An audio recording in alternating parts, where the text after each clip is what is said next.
Matemáticas primer grado. Bloque 1. 9. Existencia y unicidad 1. Ángulos entre paralelas.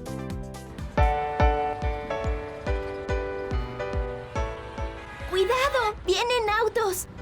Es difícil atravesar una calle en diagonal. Sí, porque los cruces de peatones no son rectos. Eso me recuerda a la clase sobre ángulos que vimos en matemáticas.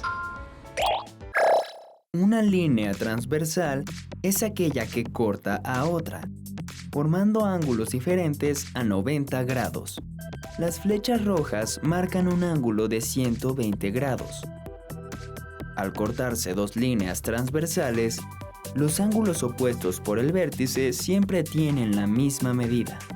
Si ya tienes eso claro, entonces vamos a ver cómo son los ángulos que se forman cuando dos rectas paralelas son cortadas por una transversal.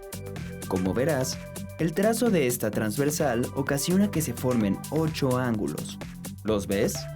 1, 2, 3, 4, 5, 6, 7, 8. Mira la imagen con atención. ¿Cuántos ángulos crees que miden lo mismo que el ángulo número 8? ¿Y cuáles son? Pausa el video para que puedas analizar la imagen.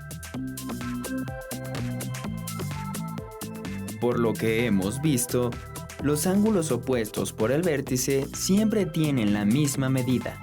Esto significa que el ángulo 6 mide lo mismo que el 8.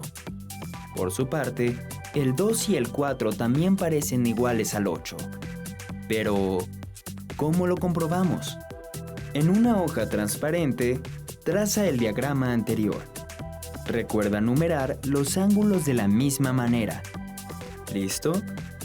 Ahora traza una tercera línea paralela en medio de las dos paralelas que ya teníamos. Hazla punteada para cortar por allí. Muy bien, ahora tenemos dos partes. Coloca una parte sobre la otra, de manera que los lados del ángulo 8 queden encima de los lados del ángulo 4. Observa cómo los ángulos corresponden en las dos figuras, es decir, son iguales. Entonces, el ángulo 1 es igual al 5, el ángulo 2 al 6, el ángulo 3 al 7 y el ángulo 4 al 8. Ahora sí, podemos afirmar que el ángulo 8 es igual al 6 y también es igual al ángulo 4 y al ángulo 2. Los ángulos que se forman tienen nombres especiales. No es importante que te los aprendas de memoria, pero sí que los puedas usar para analizar figuras y resolver problemas. Las cuatro parejas que se formaron cuando encimamos las dos figuras se llaman ángulos correspondientes.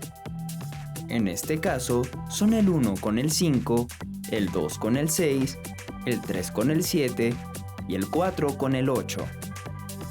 En la parte interna de las paralelas se forman dos parejas de ángulos, denominados alternos internos. Se llaman internos porque se encuentran en la parte de adentro de las paralelas, y alternos porque están en diferente lado de la transversal. Los ángulos alternos internos son el 3 con el 5 y el 4 con el 6. Como puedes ver, estas parejas de ángulos tienen la misma apertura. También se forman otras parejas de ángulos, los llamados alternos externos. ¿Podrías saber cuáles son y por qué se conocen así? Pon pausa al video y contesta. Los ángulos alternos externos se encuentran en la parte externa de las paralelas, en lados alternos de la transversal, y tienen la misma medida entre sí. Son el 1 con el 7 y el 2 con el 8.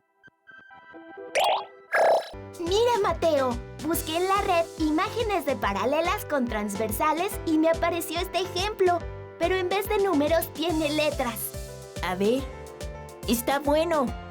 Entonces, si el ángulo B mide 80 grados, ¿qué otros ángulos miden lo mismo? ¿Y cuánto mide el ángulo A?